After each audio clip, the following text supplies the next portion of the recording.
Hello बच्चों, मैं Deepak Singh, master सी student IIT Kanpur. हम क्लास 12th का सेकेंड बुक पढ़ रहे थे। अब हमारा लास्ट चैप्टर है इस बुक का, जो है बायोमोलिक्यूल। बायोमोलिक्यूल ऑर्गेनिक केमिस्ट्री में जो अभी तक हमने पढ़ा है ना, उससे थोड़ा सा रिलेटेड है, बहुत ज़्यादा नहीं है, क्योंकि ये कम्प्लीटली उनसे अलग चैप्टर है। अभी आज हम क्या पढ़ने वाले हैं, तो आज हम लास्ट जो चैप्टर है हमारा बायोमोलिक्यूल, हम वो पढ़ने वाले हैं। तो ये हमारा लेक्चर 1 है, लेक्चर 1, और हम चैप्टर स्टार्ट कर रहे हैं बायोमोलिक्यूल्स।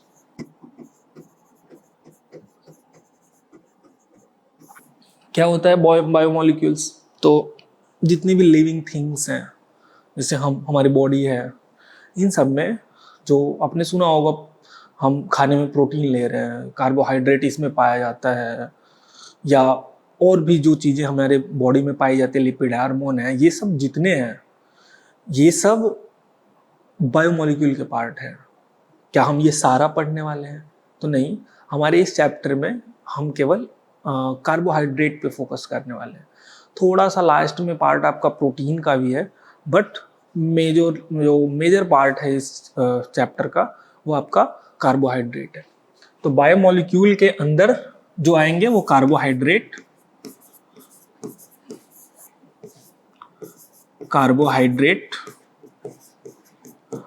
या हार्मोन्स या प्रोटीन्स, ये सब जितने हैं ना, इन सबको बायोमोलिक्यूल बोला जाता है। हम फोकस केवल इस पे करेंगे, क्योंकि ये वाला चैप्टर में हमें केवल इसी पे ज़्यादा मेजर फोकस करना है। तो देखते हैं,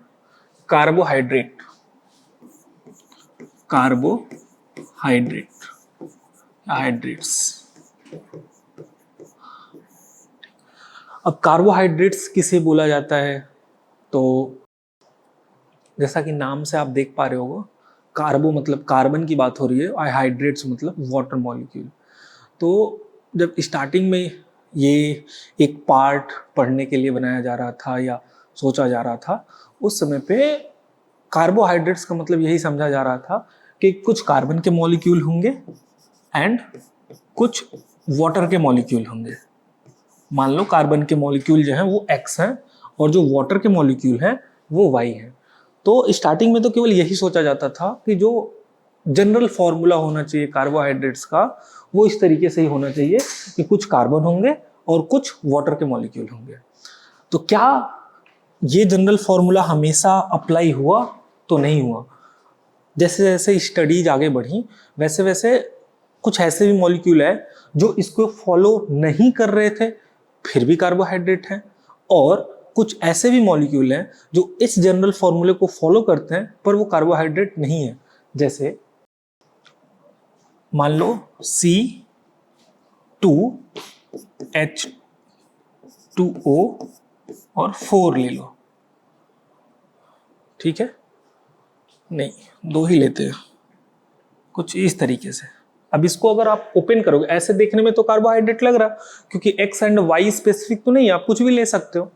तो अगर इसे आप ओपन करोगे तो ये कुछ ऐसे लिख सकते हो ना, ये 2 है, इसको ऐसे मैं लिख रहा हूँ CH3COOH। देखो वही लिखा हुआ है, 2 कार्बन, 2 ऑक्सीजन और 4 हाइड्रोजन। ये क्या कार्बोहाइड्रेट है? तो नहीं, ये नहीं है, ये एसिटिक एसिड है। आप पूरी केमिस्ट्री पढ़ चुके हो, एसिटिक एसिड। तो ये आपका कार्बोहाइड्रेट नहीं है। तो पहला एक्सेप्शन तो यही मिल जाता है, क्या कि ये जनरल फॉर्मूले को तो फॉलो कर रहा है, C2H2O2 जनरल फॉर्मूले को फॉलो कर रहा है, कार्बन है, केवल हाइड्रेट पार्ट है, बट ये कार्बोहाइड्रेट नहीं है। ऐसे ही एक और होता है,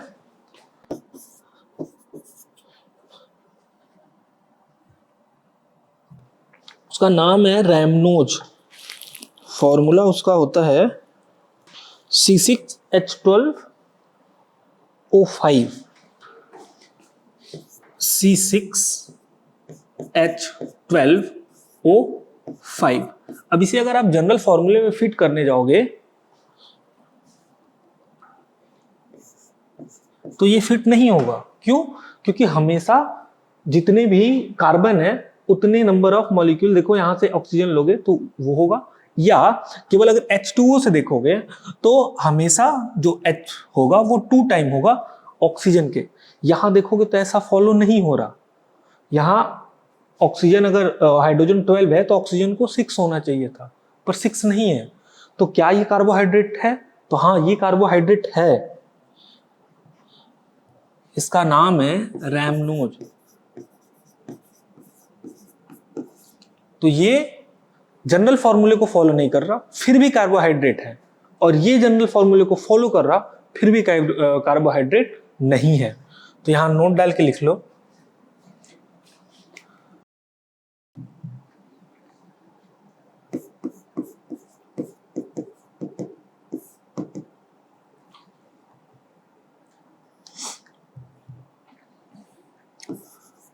generally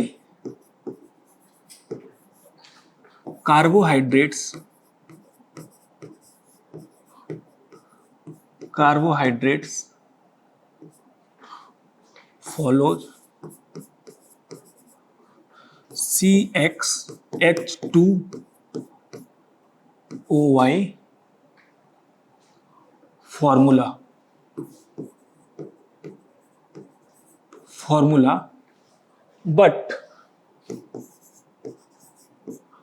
but it is not a strict rule। ये कोई हार्ड एंड फास्ट रूल नहीं है कि हमेशा ऐसा होगा। एग्जाम्पल में जैसे आपका ग्लूकोज है ना, ग्लूकोज अभी आगे मैं बताऊंगा। ग्लूकोज का फॉर्मूला होता है C6H12O6। तो ये इसका जनरल फॉर्मूला अगर आप लिखने जाओगे तो ये कुछ ऐसे बन सकता है C6H2O6। तो ये ग्लूकोज या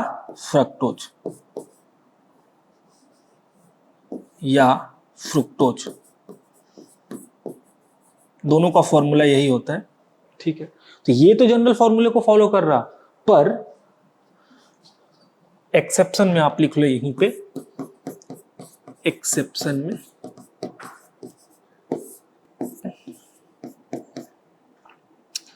H12O5, नाम इसका है रैमनोज, RHE,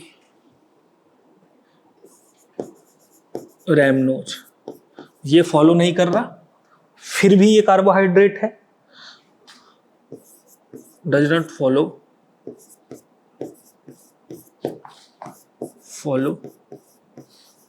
CxH2OY रूल, ठीक है। और दूसरा आपका एग्जाम्पल भाई एसिड वाला लिख लो, acetic acid, that is CH3COOH,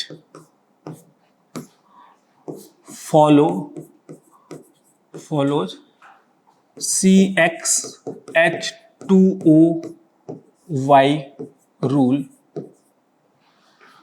but it is not a carbohydrates,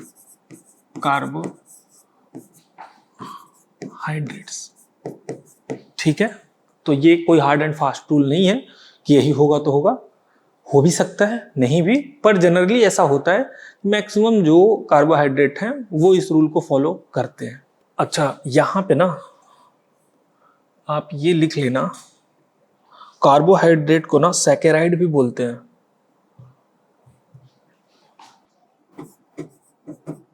also known as saccharide, RIDES, saccharide ये होता है, ठीक। क्योंकि इसी के बेसिस पे अगर देखोगे आप तो आगे आपका क्लासिफिकेशन होगा मोनोसेकेराइड, ओलिगोसेकेराइड, पॉलीसेकेराइड। तो वो सेकेराइड जो होता है वो यहीं से आता है, क्योंकि कार्बोहाइड्रेट को सेकेराइड भी बोलते हैं, वहां से। तो अब हम देखेंगे क्लासिफिकेशन। क्लासिफिकेशन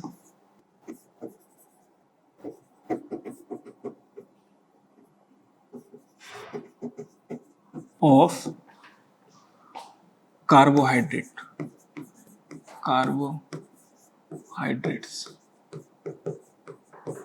ठीक है। कार्बोहाइड्रेट का जो क्लासिफिकेशन किया जाता है वो 2-3 तरीके से किया जाता है। पहला किया जाता है कि जो मोनोमर यूनिट होता है वो एक लगा हो, एक केवल हो, उसको दोबारा हाइड्रोलिसिस ना किया जा सके। जैसे ऑन द बेसिस ऑफ, ऐसे लिख सकते हो आप, पहला on the basis of hydrolysis.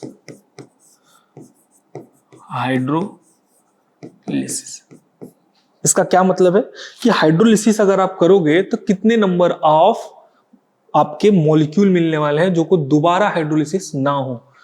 तो पहला आपका है मोनोसेकेराइड, मोनोसेकेराइड्स।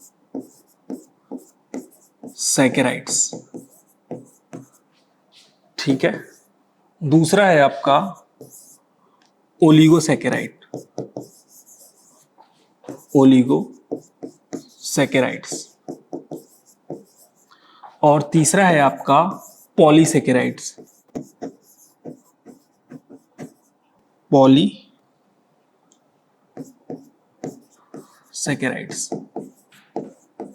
ठीक है।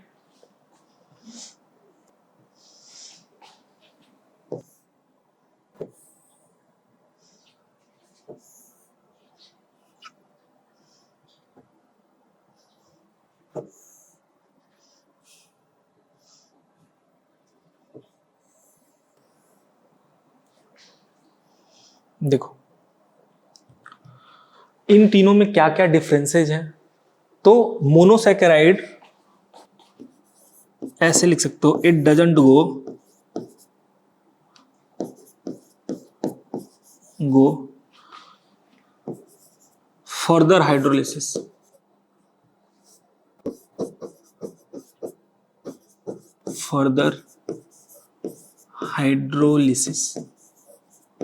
इसका क्या मतलब है कि जो मोनोसेकेराइड होते हैं वो दोबारा हाइड्रोलिसिस में नहीं किए जा सकते, मतलब उसका हाइड्रोलिसिस नहीं हो सकता। ठीक है। ओलिगोसेकेराइड क्या होता है? It gives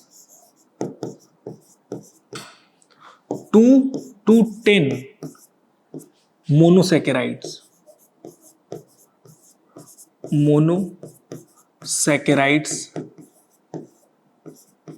on hydrolysis.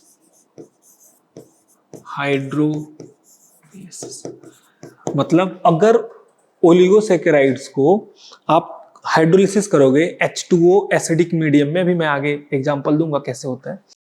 अगर उसका हाइड्रोलिसिस करोगे तो आपको 2 से लेके 10 तक, ओलिगोसेकेराइड में 2, 3, 4, 5 हर तरीके के आते हैं, 10 तक अगर मिल रहे हैं, मोनोमर मिल रहे हैं। मोनोमर मतलब उसको दोबारा और तोड़ नहीं सकते आप। ठीक है। तो 2 से लेके 10 तक मोनोसेकेराइड्स आपको मिल सकते हैं ओलिगोसेकेराइड के अंदर। पॉलीसेकेराइड क्या होता है?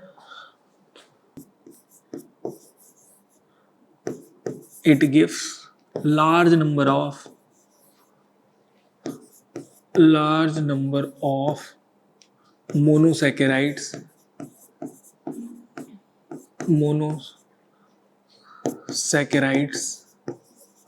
on hydrolysis। तो जो पॉलीसेकेराइड है वो बहुत ज्यादा, 10 से ज्यादा, अगर 10 तक है, जैसे देखो अगर आप हाइड्रोलिसिस नहीं कर पा रहे हो तो मोनोसेकेराइड है, अगर आप कर रहे हो उससे 2 या 3, 4, 5, 6, अगर 10 तक मोनोसेकेराइड्स मिल रहे हैं तो वो आपका ओलिगोसेकेराइड के अंदर आएगा। और यदि 10 से ज्यादा मिल रहा, अब 10 से ज्यादा कितना भी हो सकता है, अगर 10 से ज्यादा आपको मोनोसेकेराइड मिल रहा है तो वो आपका पॉलीसेकेराइड के अंदर आएगा। एग्जाम्पल क्या क्या हो सकते हैं इनके? तो मोनोसेकेराइड में आपका जो एग्जाम्पल है वो है ग्लूकोज, फ्रुक्टोज,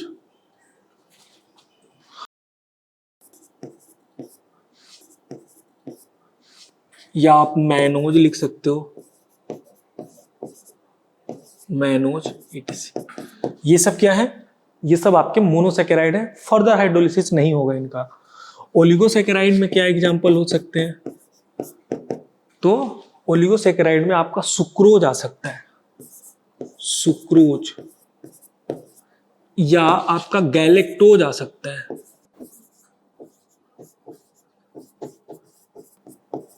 ठीक है, ये आपके ओलिगोसेकेराइड में है। अगर इनको आप हाइड्रोलिसिस करने जाओगे तो इनसे दो दो मोनोसेकेराइड मिलते हैं। सुक्रोज का करोगे तो ग्लूकोज एंड फ्रक्टोज मिलता है, गैलेक्टोज का करोगे तो वहां पे आपका पॉलीसेकेराइड के अंदर स्टार्च आता है। एग्जाम्पल में इसे लिख लेना, स्टार्च या सेलुलोज।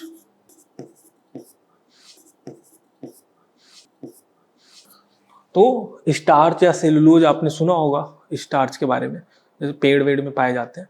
तो अगर उनको आप हाइड्रोलिसिस करने जाओगे तो 10 से ज्यादा, बहुत ज्यादा नंबर ऑफ मोनोसेकेराइड्स मिलते हैं। यहां पे आपका ना वो भी आता है माल्टोज।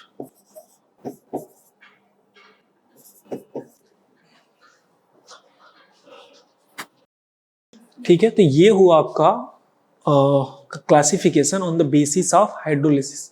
यदि आप हाइड्रोलिसिस करते हो, कोई भी आपको शुगर दिया जाता है उनके बेसिस पे कि ये क्या, कार्बोहाइड्रेट को जनरली शुगर भी बोलते हैं, तो उनके बेसिस पे कि ये मोनोसेकेराइड में जाएगा, ओलिगोसेकेराइड में जाएगा या पॉलीसेकेराइड में जाएगा। अब एक और बेसिस पे आप कर सकते हो, ऑन द बेसिस ऑफ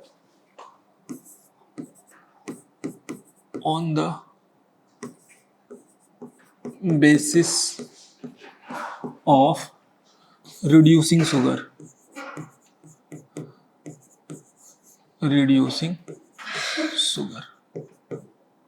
मतलब ऐसा कि कुछ टेस्ट होता है कि कुछ ऐसे आपके शुगर होते हैं, कार्बोहाइड्रेट होते हैं जो एक रिएजेंट, पर्टिकुलर रिएजेंट से वर्क करने के बाद रिड्यूस होते हैं, मतलब उसको रिड्यूस करके खुद ऑक्सीडाइज होते हैं, और कुछ ऐसे होते हैं जो नहीं करते। तो उनके बेसिस पे भी हम करते हैं कि ये पर्टिकुलर इतने अमाउंट ऑफ इतने हैं शुगर जो आपके रिड्यूसिंग नेचर के हैं, दूसरे को रिड्यूस करते हैं, खुद ऑक्सीडाइज होते हैं, और ये इस टाइप के हैं जो दूसरे को ना तो रिड्यूस करते हैं ना तो ऑक्सीडाइज करते हैं। तो उस बेसिस पे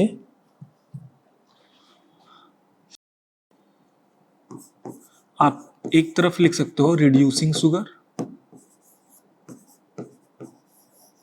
शुगर मतलब वही कार्बोहाइड्रेट की ही बात हो रही है, और एक तरफ लिख सकते हो आप non reducing sugar.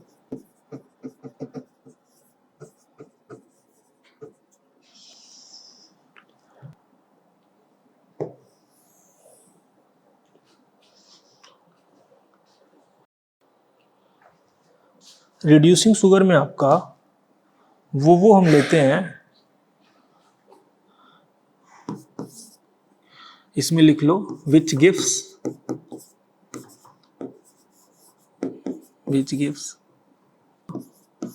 Tollens test. दूसरा आपका है फेलिंग टेस्ट,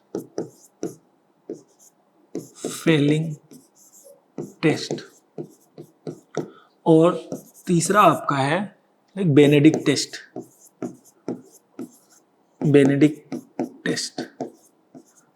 ठीक है, ये सभी टेस्ट पॉजिटिव देते हैं, विच गिव्स दिस टेस्ट, यहां लिख सकते हो पॉजिटिव।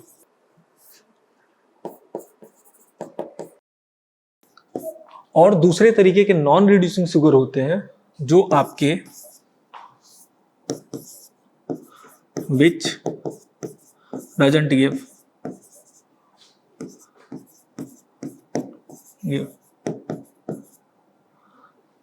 Following test.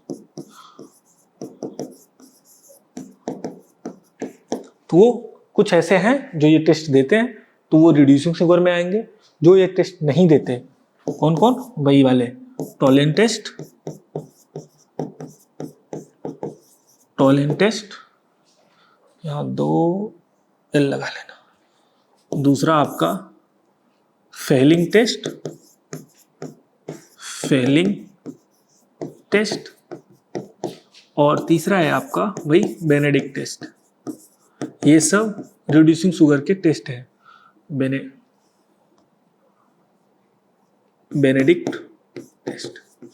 आगे जैसे जैसे चैप्टर आगे बढ़ेगा तो ये सब टेस्ट के बारे में हम डिस्कस करेंगे वहां पे। एग्जाम्पल क्या क्या है इनके, तो इसका एग्जाम्पल है आपका जो ये टेस्ट देते हैं लाइक ग्लूकोज, फ्रुक्टोज, ठीक है, ये टेस्ट देते हैं। नॉन रिड्यूसिंग शुगर में क्या है, इसमें आता है आपका सुक्रोज, ठीक। तो ये पूछा जाता है कभी कभी ना, अगर आप कॉम्पिटिटिव एग्जाम दोगे तो वहां पे ऐसे 4 ऑप्शन देगा और उसमें से पूछ लेगा which one will be the non reducing sugar या which will be the reducing sugar. तो उस समय पे आपको पता होना चाहिए कि रिड्यूसिंग शुगर क्या होता है, नॉन रिड्यूसिंग शुगर क्या होता है। पीछे वाले में मैंने यहाँ पे ये लैक्टोज होता है, गैलेक्टोज नहीं, गैलेक्टोज इसमें आता है, यहाँ पे मैंने चेंज किया, ठीक। तो ये मोनोसैकेराइड्स हैं। जो डाइसैकेराइड होते हैं वो भी रिड्यूसिंग शुगर होते हैं। डाइसैकेराइड में आपका जैसे लैक्टोज या माल्टोज, अब सुक्रोज भी तो डाइसैकेराइड है। सुक्रोज भी मैंने अभी आपसे पीछे कहा कि उसके अगर हाइड्रोलिसिस करोगे तो ग्लूकोज एंड फ्रुक्टोज मिलता है, पर वो नॉन रिड्यूसिंग शुगर है। डाइसैकेराइड में आपके लैक्टोज, माल्टोज, मोनोसैकेराइड में ग्लूकोज, फ्रुक्टोज और एक आध, हाँ गैलेक्टोज भी आपका रिड्यूसिंग शुगर होता है, गैलेक्टोज, ठीक। तो ये भी रिड्यूसिंग शुगर है। नॉन रिड्यूसिंग में आपका सुक्रोज है। तो ये आप याद रखोगे, क्यों, क्योंकि ये पूछे जाते हैं कि इस वाले पार्ट में कौन आएगा और इसमें कौन आएगा, ठीक है। ये अगर आपने नोट कर लिया है तो हम आगे चल रहे हैं। ये तो इन बेसिस पे कार्बोहाइड्रेट का क्लासिफिकेशन हुआ। अब मोनोसैकेराइड चूंकि हाइड्रोलिसिस नहीं होते, फिर भी उनका भी क्लासिफिकेशन उनमें जो ग्रुप प्रेजेंट है उनके बेसिस पे होता है। क्लासिफिकेशन ऑफ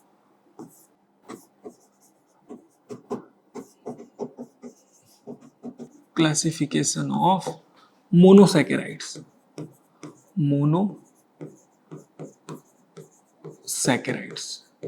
जो मोनोसैकेराइड है उनका क्लासिफिकेशन कैसे होता है,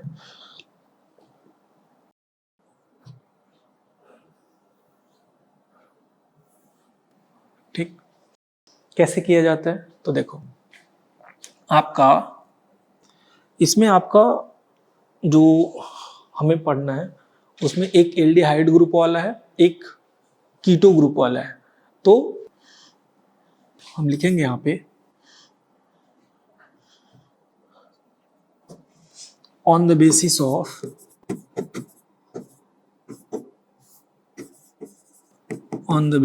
ऑफ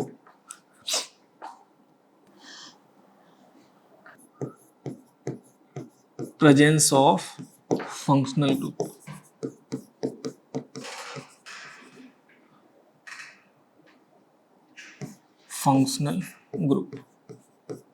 अब देखो यदि मान लो उसमें एल्डिहाइड ग्रुप प्रेजेंट है, एल्डिहाइड ग्रुप,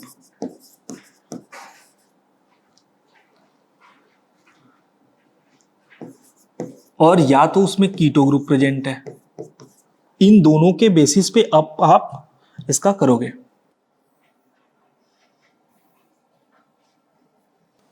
कैसे, तो मान लो कि आपका 3 कार्बन का है, नंबर ऑफ कार्बन एटम भी यहां पे लिख लेते हैं। Number of carbon atom, carbon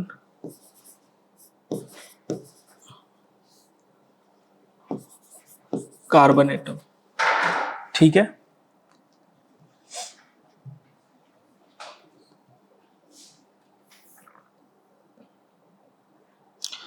कितने कितने हो सकते हैं? तो मान लो कि कार्बन एटम 3 है, हम 3 से लेना शुरू कर रहे हैं।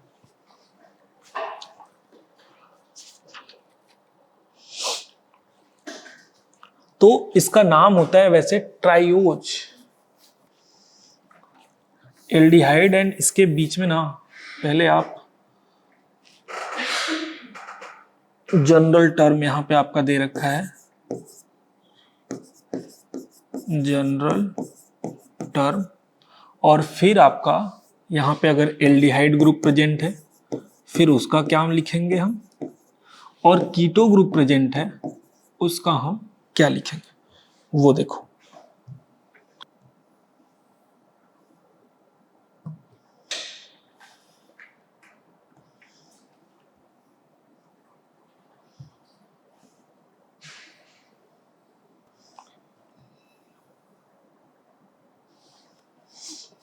अब मान लो कि नंबर ऑफ कार्बन एटम जो है वो 3 है, उस केसिस में हम इसको लिखते हैं ट्राइयूज।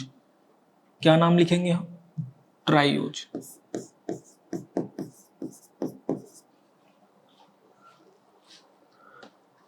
अब अगर एल्डिहाइड ग्रुप प्रेजेंट है तो बहुत आसान होता है, बस यहाँ पे एल्डिहाइड ग्रुप प्रेजेंट है तब हम इसको लिखते हैं एल्डो ट्राइयोज, एल्डो ट्राइयोज।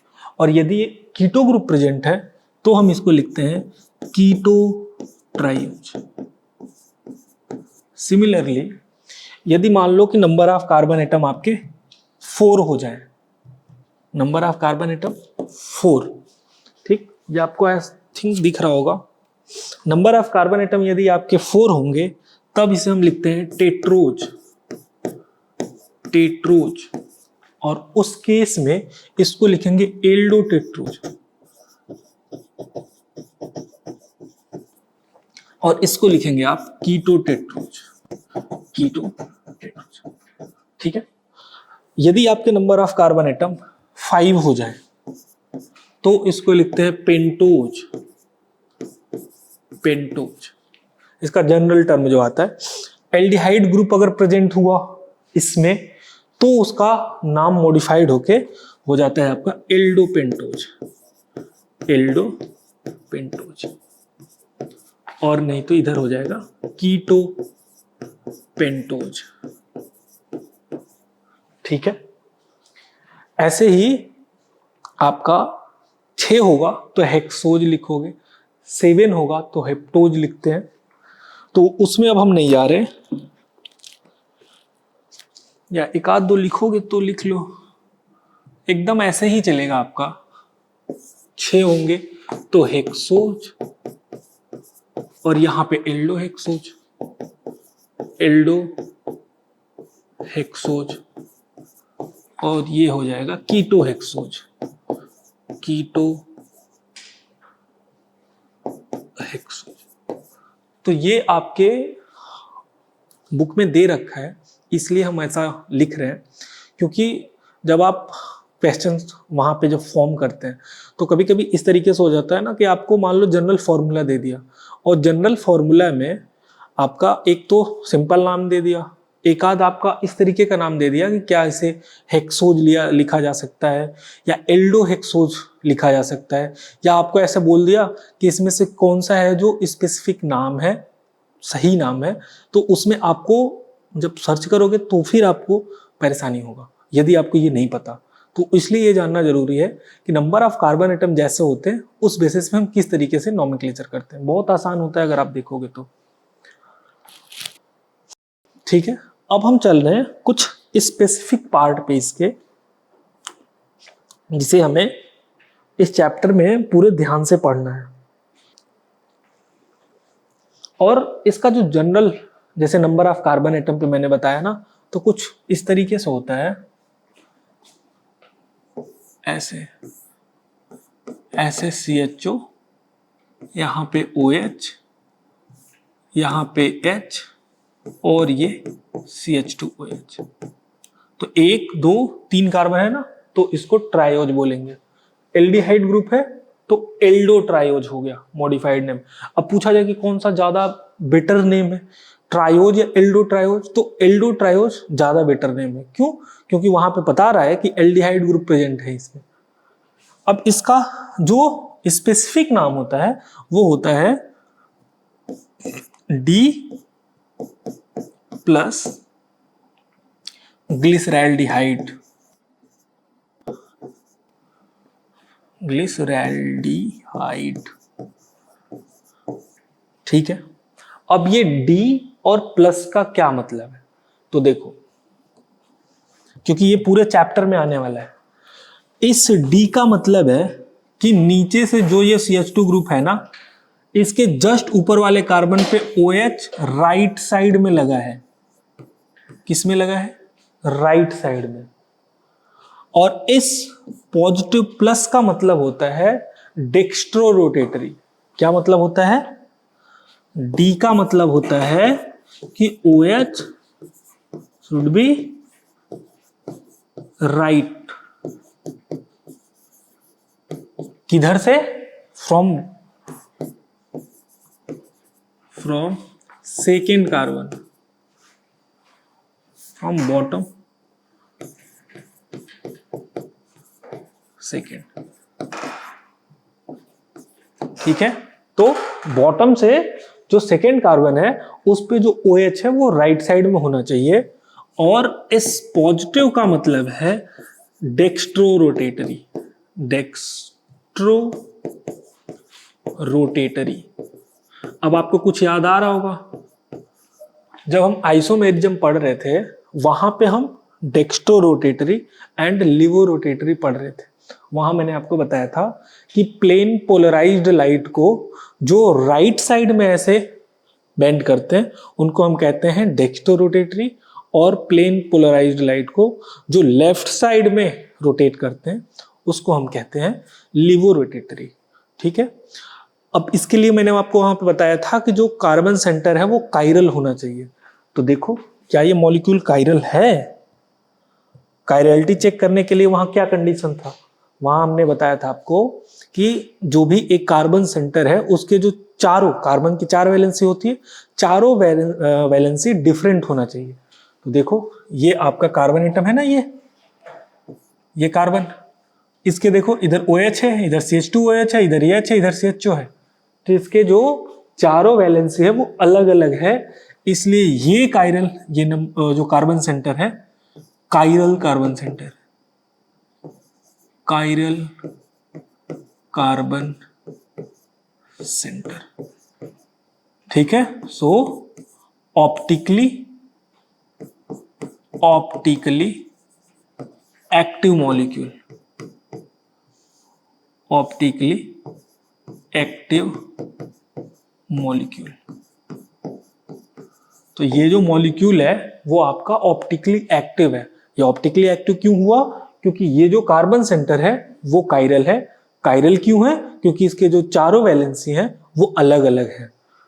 तो अगर ये कायरल है तो ये प्लेन पोलराइज्ड लाइट को या तो लेफ्ट में करेगा तो राइट में करेगा। तो ये राइट में करता है, इसलिए हम इसे डेक्स्ट्रो रोटेटरी कहते हैं। अगर ये लेफ्ट में करेगा तो इसे हम लिवो रोटेटरी बोलेंगे। अच्छा, क्या ऐसा हमेशा होगा कि OH राइट में है तो ये डेक्स्ट्रो होगा? तो नहीं, ऐसा नहीं है।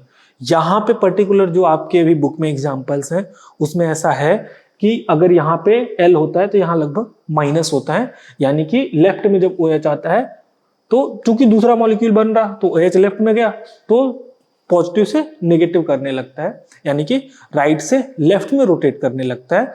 बट ऐसा हमेशा नहीं होता। ये आपके दिमाग में एकदम कंफ्यूजन नहीं होना चाहिए कि यदि OH इस साइड है तो कोई भी मॉलिक्यूल हो हमेशा वो डेक्स्ट्रो रोटेटरी होगा। नहीं, वो हमेशा कैपिटल D लिखा जाएगा अगर नीचे से दूसरे वाले कार्बन पे राइट में OH है, बट उसे हमेशा डेक्स्ट्रो रोटेटरी हो ये सर्टेन नहीं है। अभी जब मैं आपको इस चैप्टर में और आगे चलूंगा फिर मैं आपको, आपके बुक में एग्जाम्पल नहीं है उस टाइप के, पर एक दो एग्जाम्पल मैं वहां पे दूंगा जहां पे आप देखोगे कि वो है तो डी पर वो डेक्स्टो रोटेटरी नहीं है, वो लिवो रोटेटरी है। तो ऐसा होता है, ठीक है। और ये है आपका ग्लिसरैल्डिहाइड मॉलिक्यूल। इसी का अगर आप दूसरा वाला फॉर्म बनाओ कुछ ऐसे, यहां पे CH2 OH, और इस साइड अब की बार H कर लो और इस साइड आपका OH कर लो, और ये जैसे CH2 है वैसे ही रहेगा। अब इसको बोला जाएगा आपका L नेगेटिव, ये केवल डैश है हाइफन का, फिर यहां पे ग्लिसरैल्डिहाइड।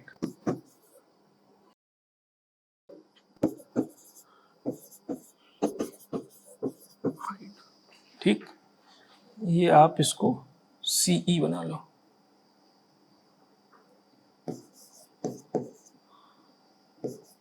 ठीक है,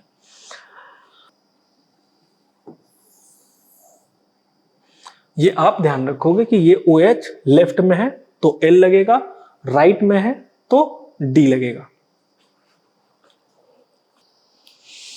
अब आगे आपका ग्लूकोज पढ़ना है। इसके आगे अभी हम ग्लूकोज पे देखेंगे, फिर वहां पे फिर से उसके नोमेनक्लेचर में ये पार्ट आएगा, इसलिए मैंने यहीं पे आपको इंट्रोड्यूस कर दिया। अब आपको पढ़ना है ग्लूकोज। ठीक, ग्लूकोज का फॉर्मूला क्या होता है? तो फॉर्मूला होता है C6H12O6। ठीक है, अब यहां पे आपका क्वेश्चन आता है कि फॉर्मूला तो हमें पता चल गया कि C6H12O6 होता है, फ्रुक्टोज का भी यही होता है, तो फिर ये आपस में एक दूसरे से डिफरेंट कैसे है? तो वहां पे स्ट्रक्चर पता होना चाहिए कि स्ट्रक्चर इसका कैसे है। तो जो ग्लूकोज होता है वो आपका कुछ ऐसा होता है। यहां पे आपका CHO 1 2 3 4, कितने कार्बन हुए? 1 2 3 4 5, और यहां पे आएगा 6 कार्बन। तो यहां पे OH, इधर यहां पे H आता है, यहां पे OH, यहां पे H, फिर इधर H H H H, ये वाला आपका है वो OH, और ये होता है आपका CH2OH। CH2OH ये है आपका, इस जो फॉर्मूला ऐसे स्ट्रक्चर बनाते हैं इसको कहते हैं Fischer projection formula. Fischer projection formula structure. ठीक है, तो इस तरीके से इसका स्ट्रक्चर बनता है ग्लूकोज का। ठीक, अब यहां पे अगर आप देखोगे तो ये जो जस्ट मैंने कहा था बॉटम से सेकेंड कार्बन पे, तो बॉटम से जस्ट सेकेंड कार्बन पे जो OH है वो राइट साइड में है। इसका मतलब यह है कि ये डी टाइप का मॉलिक्यूल है। क्या है? डी टाइप का। D, capital D. Capital D का मतलब बिल्कुल भी नहीं है कि वो डेक्स्टो रोटेटरी है। जो प्लस या माइनस होता है वो डेक्स्टो रोटेटरी या लिवो रोटेटरी को बताता है, और प्लस या माइनस के अलावा या तो स्मॉल डी लिखा हो तब उसे हम डेक्स्टो रोटेटरी बोलते हैं। यहां पे मैंने डेक्स्टो रोटेटरी को ये लिख लेना कि इसको स्मॉल डी से दिखाया जाता है, और अगर ये नेगेटिव हो तो इसे हम लेवो रोटेटरी बोलते हैं। या अच्छा, एल का भी लिख लो यहां पे, OH शुड बी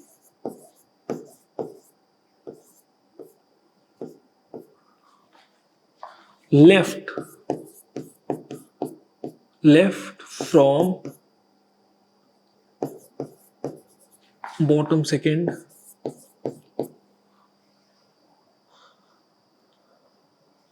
फॉर्म की जगह पे एट लिखो, at bottom second carbon.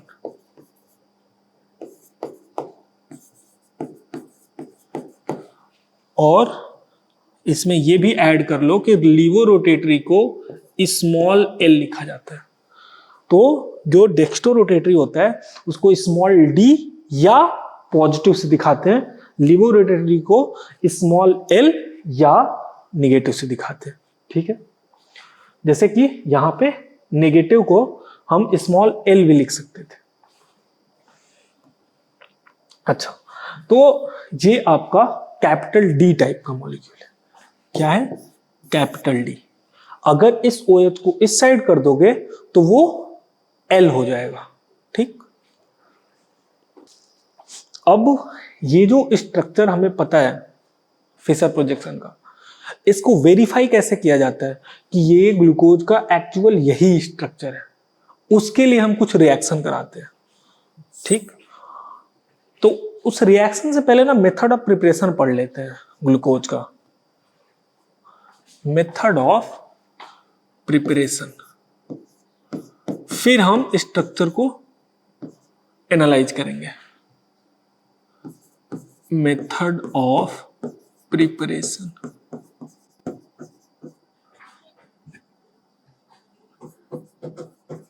Of glucose,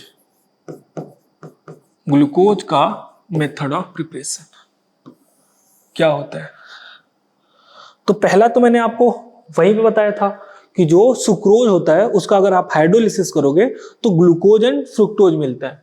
sucrose disaccharide है तो उसका फॉर्मूला C12H22O11 होता है।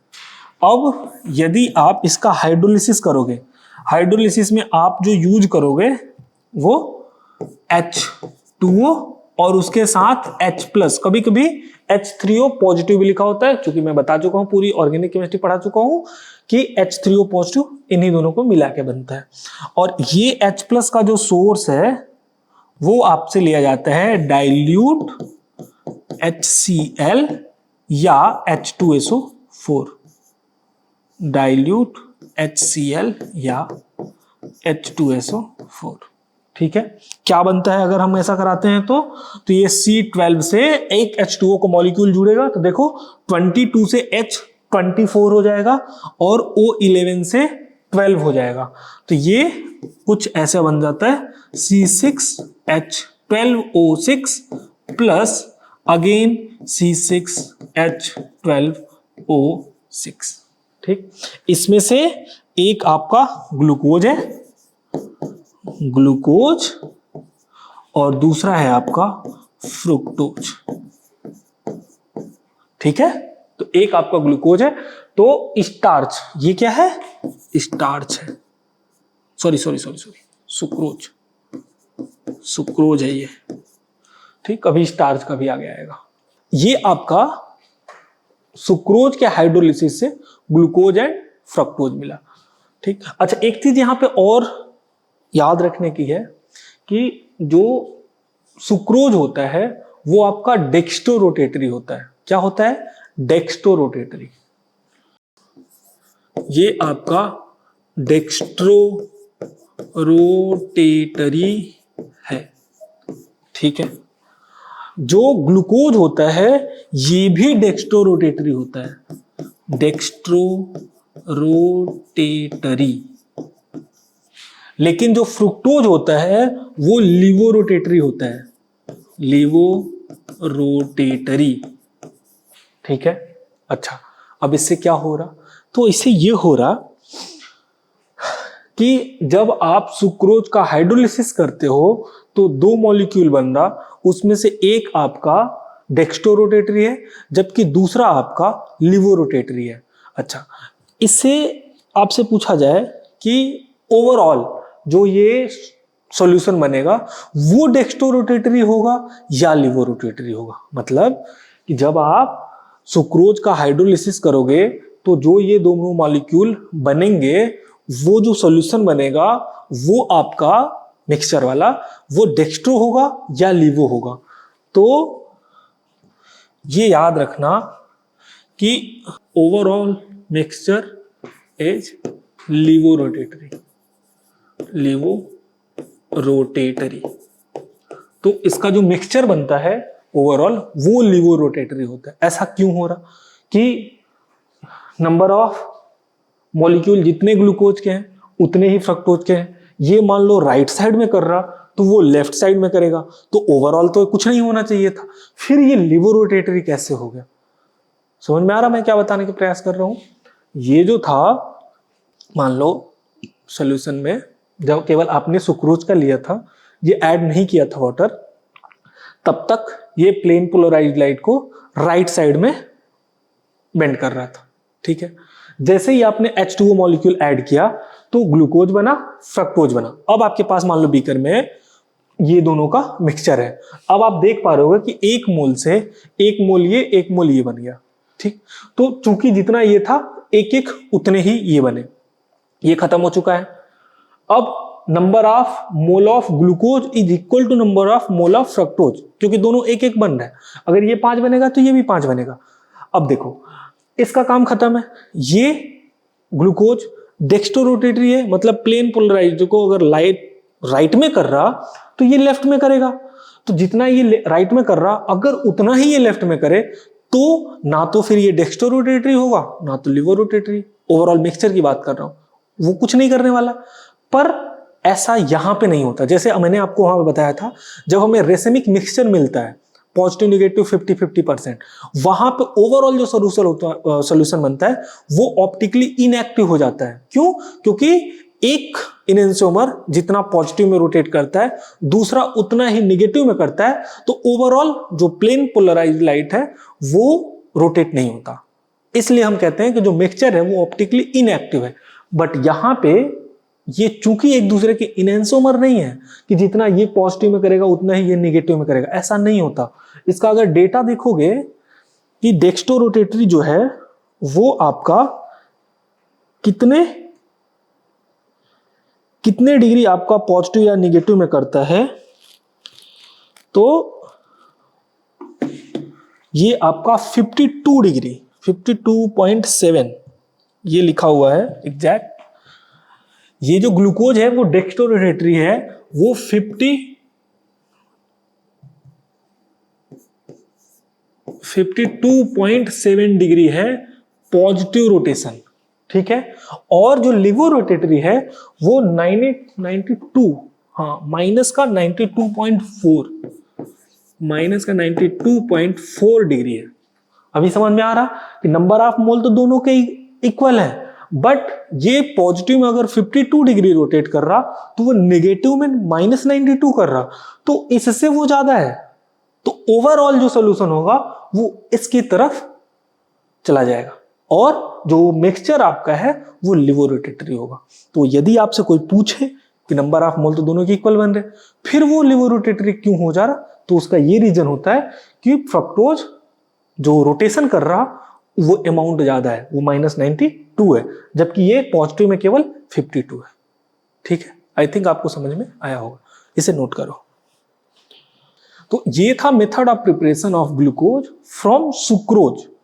ठीक, अब आगे हम, जैसा कि स्टार्च से बोला था ना, तो स्टार्च से भी हमारा फ्रॉम स्टार्च, तो स्टार्च का फॉर्मूला होता है C6H10O5।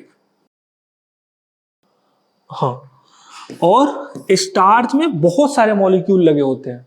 ठीक, अब इसका जब आप हाइड्रोलिसिस करते हो, इसमें आप H2O और वही डाइल्यूट एसिड कोई भी, तो H+ वहां से आएगा। तो देखो N मॉलिक्यूल है ना, तो H2O हर एक N में लगेगा। तो यानी कि यहां पे अब अगर आपसे पूछा जाए कि कितने नंबर ऑफ मोल H2O चाहिए, तो N चाहिए एटलीस्ट।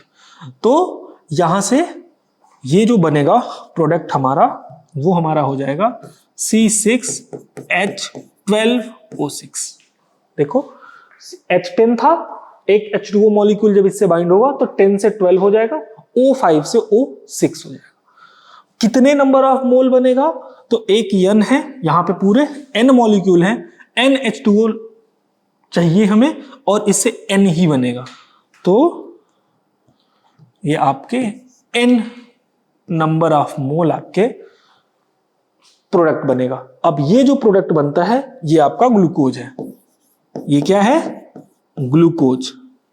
और ये आपका स्टार्च है। जो स्टार्च मैंने आपका पॉलीसैकेराइड में लिखाया था, तो वो पूरा केवल ग्लूकोज से बना होता है।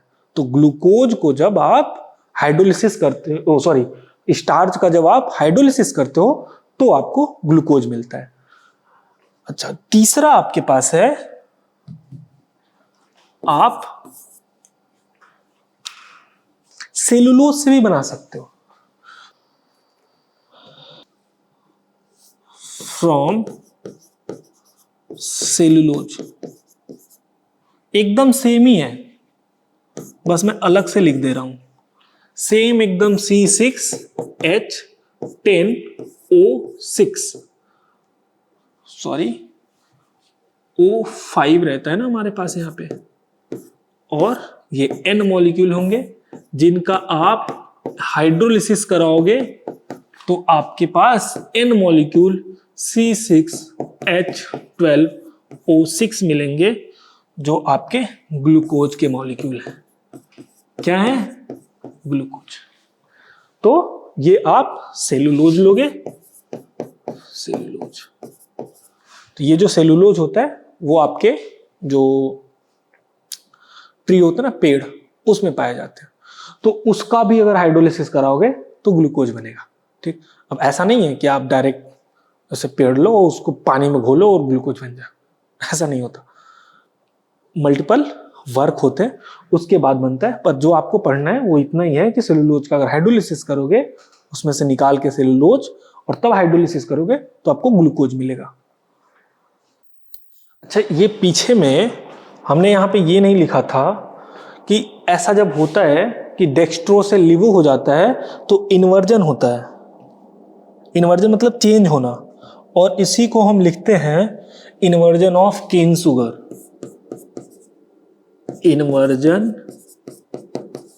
ऑफ केन शुगर, और केन शुगर मतलब सुक्रोज की ही बात हो रही है। ठीक, तो जब भी केन शुगर का बात हो रहा है इसका मतलब कि वो सुक्रोज की बात हो रहा। ऐसा हम इन्वर्जन क्यों कह रहे हैं? क्योंकि हाइड्रोलिसिस के बाद डेक्स्ट्रो रोटेटरी से वो लिवो रोटेटरी हो गया, इसके कारण हम कह रहे हैं कि इन्वर्जन हो गया। पॉजिटिव की तरफ बेंट हो रही थी लाइट, अब निगेटिव तरफ होने लगी। ठीक, तो ये लिख लेना। कभी कभी पूछा जाता है कि इन्वर्जन ऑफ केन शुगर किससे रिलेटेड है, तो सुक्रोज से है। क्यों? जब हाइड्रोलिसिस करते हैं तो डेक्स्ट्रो रोटेटरी से जो ओवरऑल सोल्यूशन बनता है वो लिवो रोटेटरी हो जाता है। तो ये मेथड ऑफ प्रिपरेशन थे, वो हमने डिस्कस कर लिए। अब हमारे पास जो हमें डिस्कस करना है वो फिर से स्ट्रक्चर।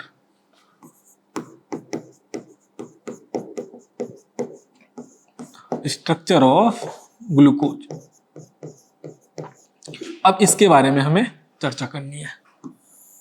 ठीक है, जैसा कि मैंने अभी बताया आपको कि इसका जो स्ट्रक्चर होता है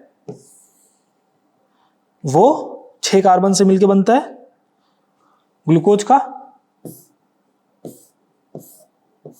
ऐसे था ना, यहां पे CHO ग्रुप और ये OH, केवल थर्ड कार्बन 1 2 3, तीसरे कार्बन पे आप यहां पे चेंज करके H लिखोगे, बाकी इधर सब पे OH लिखोगे।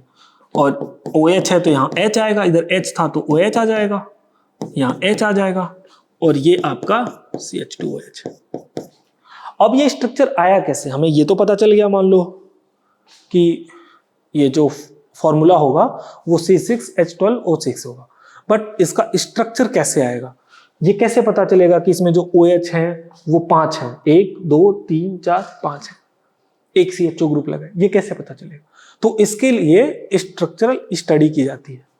और उसमें जाने से पहले ये याद रखना, अगर आप देखोगे तो कायरल सेंटर अगर आप देखोगे तो इस कार्बन सेंटर के इधर CHO है, इधर OH, इधर H, इधर एक बड़ा सा ग्रुप लगा है, तो ये कार्बन सेंटर कायरल है।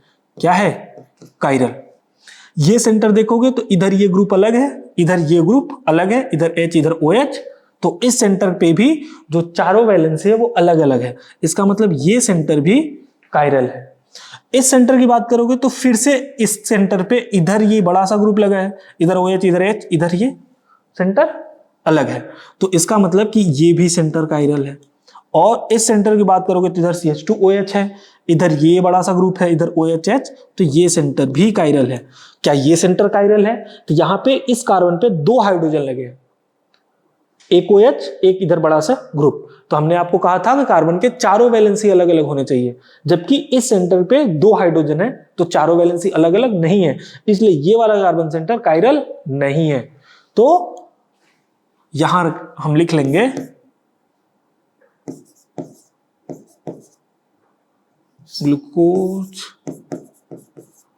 Glucose has 4 chiral centre,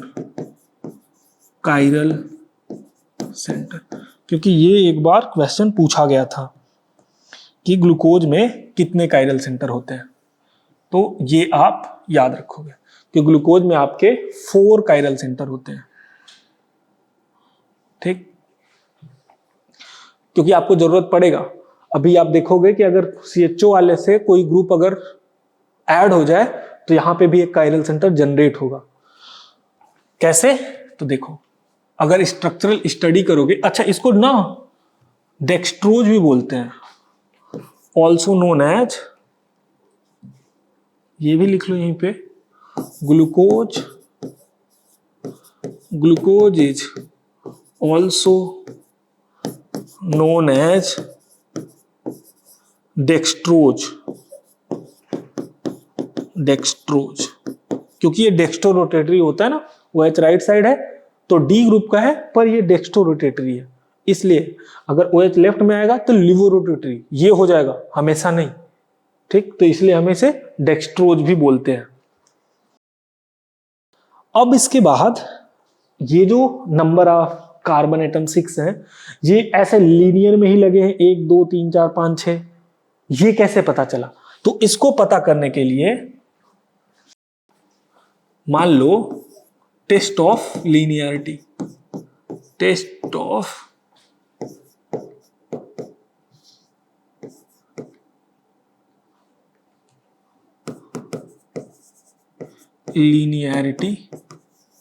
of carbon कैसे पता चला? तो देखो, जो आपका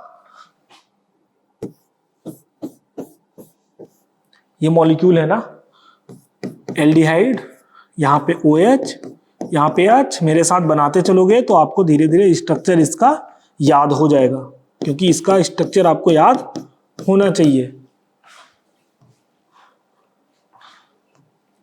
ठीक है, और इधर आपका CH2OH। ठीक, अब इसका यदि आप रिएक्शन कराते हो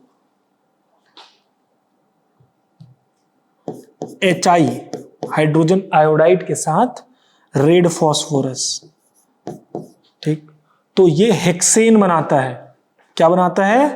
hexane, CH3 CH2 CH2 CH2 CH2 CH2 3 और 3 6, तो ये हो जाएगा CH3। इसको कहते हैं एन हेक्सेन। और एन हेक्सेन बनने से पता चलता है कि ये जो कार्बन है जो हमें फॉर्मूले में मिले थे C6H12O6 में C6, वो एक लीनियर चेन में है। एन हेक्सेन बनने से पता चलता है। कैसे होता है? तो यह पूरा हाइड्रोलिसिस H2O बन के बाहर हो जाते हैं।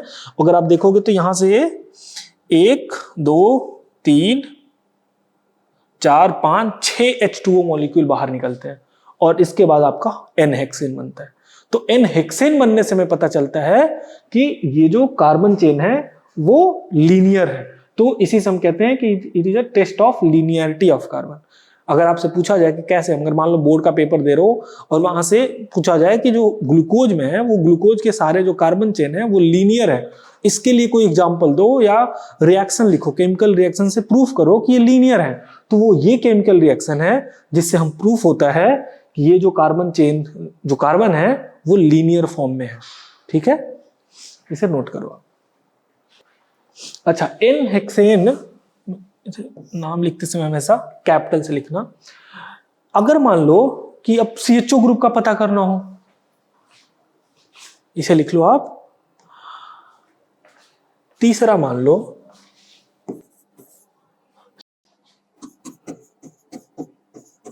टेस्ट ऑफ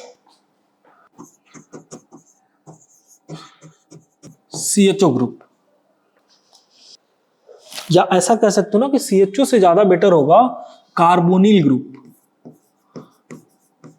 कार्बोनिल ग्रुप, ये C⋯O कुछ ऐसा। इस ग्रुप का पता करने के लिए हम कौन सा रिएक्शन कराते हैं, तो देखो पहला आपका है रिएक्शन विद NH2OH। ठीक है, क्या होगा, अब ग्लूकोज का स्ट्रक्चर बना लेते हैं पहले, बिना देखे आप कोशिश करो बनाने की। सेकेंड कार्बन पे OH लगाना है, थर्ड पे H, हम राइट साइड में बात कर रहे हैं, इधर H H OH H और ये आपका CH2H। ठीक है, इसका रिएक्शन जब आप किससे कराना है, NH2OH। NH2OH। अब आपको याद है जब भी किसी कार्बोनिल का रिएक्शन आप कराते हो NH2Z के साथ C⋯OH, आपको याद है मैंने आपको कार्बोनिल वाले चैप्टर में पढ़ा रखा है कि जब भी C⋯O का रिएक्शन आप NH2Z के साथ कराते हो, Z कुछ भी हो सकता है, तो H2O मॉलिक्यूल बाहर निकलता है। ये मैंने आपको बताया था ना यहाँ पे कि इधर ऐसे H2N और फिर ये Z कुछ भी हो सकता है, यहां पे Z OH है तो Z की जगह पे यहां पे OH। अब क्या होगा, जस्ट ये H2O मॉलिक्यूल को बाहर निकालो। ये आपने पढ़ के आ रहे हो ना कार्बोनिल वाले में, तो ये C⋯N हो जाएगा, तो यहां पे आपका बन जाएगा C⋯NOH और इधर तो H लगा था और यहां पे OH H OH OH, इधर H H OH H। इनके साथ नीचे जो भी ग्रुप लगे उनके साथ कुछ भी नहीं होगा, ये CH2OH। ठीक है, और ये क्या बना, ऑक्जिम बना। क्या है ये, ऑक्जिम कहते हैं इसको, और ये ऑक्जिम का फॉर्मेशन प्रूफ करता है कि यहां पे कार्बोनिल ग्रुप प्रेजेंट है।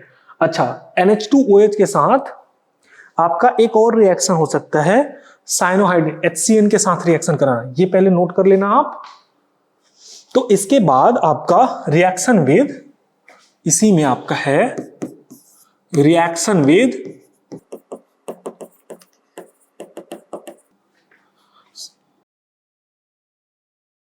HCN से कराया, NaCN या HCN कुछ भी करा सकते हो, HCN।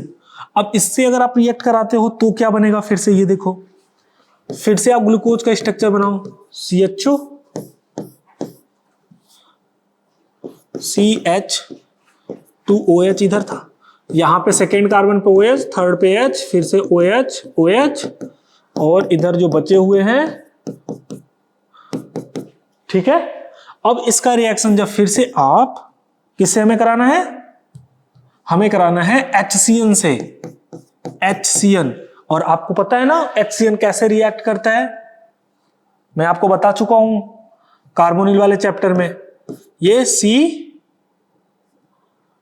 C⋯O इधर H। मैंने बताया था कि जो कार्बन सेंटर होता है वो न्यूक्लियोफिलिक होता है, Cn माइनस है, ठीक। अब ये जो कार्बन सेंटर है ये न्यूक्लियोफिलिक है, तो ये जाएगा इस पे अटैक करेगा, इस बॉन्ड को तोड़ देगा, और ये जो O माइनस है वो इस H को ले लेगा। तो इस H को या तो ऐसे भी कह सकते हो कि जो ये H है वो एक्टिवेट हो रहा ऐसे H के साथ, और इस पे पॉजिटिव है, ऐसे भी कह सकते हो कि पहले आपका ऑक्सीजन के लोन पेयर ने H प्लस को लिया तो ये OH पॉजिटिव बन गया। ऐसा भी तो बताया था ना कि ऑक्सीजन का लोन पेयर H प्लस को लेके यहां पे ऑक्सीजन 3 बॉन्ड बना लिया, तो O यहां पे H और ये ऑक्सीजन पॉजिटिव चार्ज हो गया। अब इस साइनाइड का इस पे अटैक करना और ज्यादा आसान हो गया। क्यों? क्योंकि यहां पे पॉजिटिव चार्ज आते ही इलेक्ट्रॉन डेंसिटी इधर से खींच के कार्बन से ऑक्सीजन की तरफ चली गई, तो कार्बन पे डेल्टा पॉजिटिव और ज्यादा आएगा, और डेल्टा पॉजिटिव आएगा तो ये आएगा अटैक करेगा और ये बॉन्ड टूट जाएगा। क्या बनेगा? तो यहां पे आपका बनेगा कार्बन, इधर OH, इधर Cn और इधर इस पे H लगा था, और बाकी नीचे जैसे हैं उसमें कुछ नहीं होने वाला। ये आपका OH है, इधर H, इधर OH, इधर OH,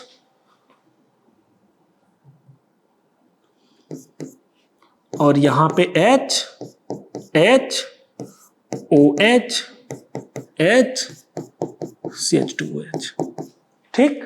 अब HCN का रिएक्शन अगर ऐसा हो रहा, ऐसा बन रहा, तो इसका मतलब है कि कार्बोनिल ग्रुप प्रेजेंट है। तो ये दोनों रिएक्शन हमें प्रूफ करते हैं, ये इसको कहते हैं साइनोहाइड्रिन,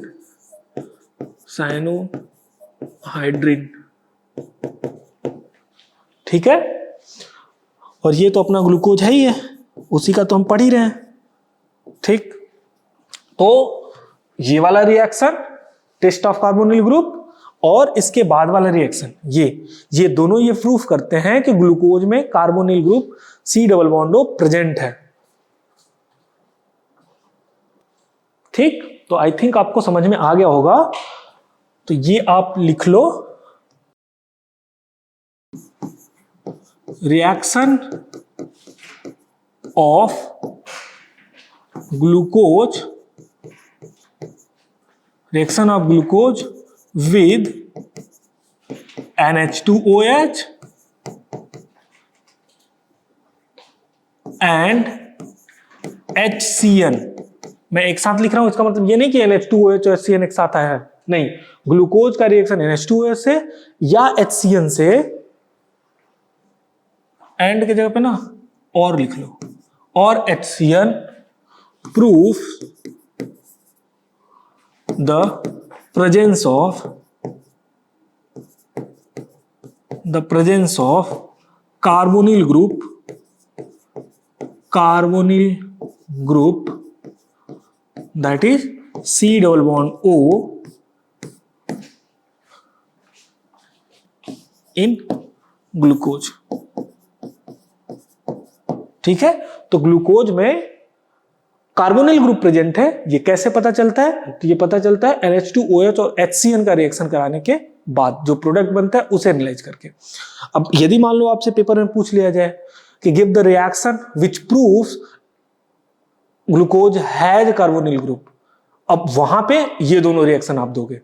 तो ये जैसे इसके पहले वाले में N-हेक्सेन बना था, तो वहां से अगर पूछा जाए कि give the reaction which proves in glucose all carbons are in a single chain, तो वो कैसे पता चलेगा? HI रेड फॉस्फोरस से रिएक्शन कराओगे और उससे जो N हेक्सेन बनेगा वो प्रूव करता है कि जो आपके ग्लूकोज में 6 कार्बन है वो लीनियर फैशन में लगे हुए हैं।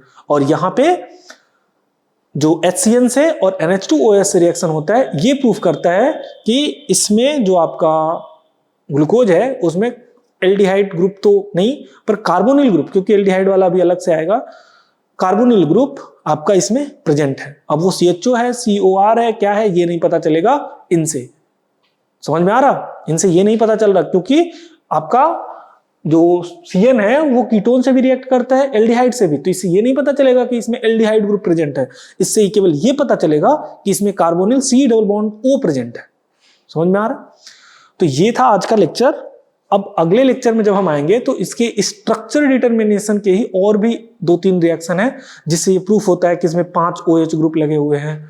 और भी 1-2 और रिएक्शन है जिससे कुछ देते हैं, कुछ नहीं देते।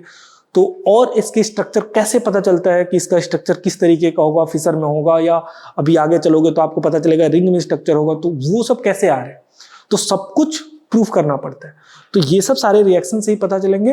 तो आप स्टेप वाइज जब करोगे, रिएक्शन करते जाओगे, तो आप ये याद रखोगे कि कौन सा रिएक्शन क्या प्रूफ करता है। ठीक है, तो ये लेक्चर हम यहीं पे कंक्लूड कर रहे हैं। अगर कोई आपको दिक्कत होता है तो आप कमेंट सेक्शन में पूछ सकते हो। Thank you.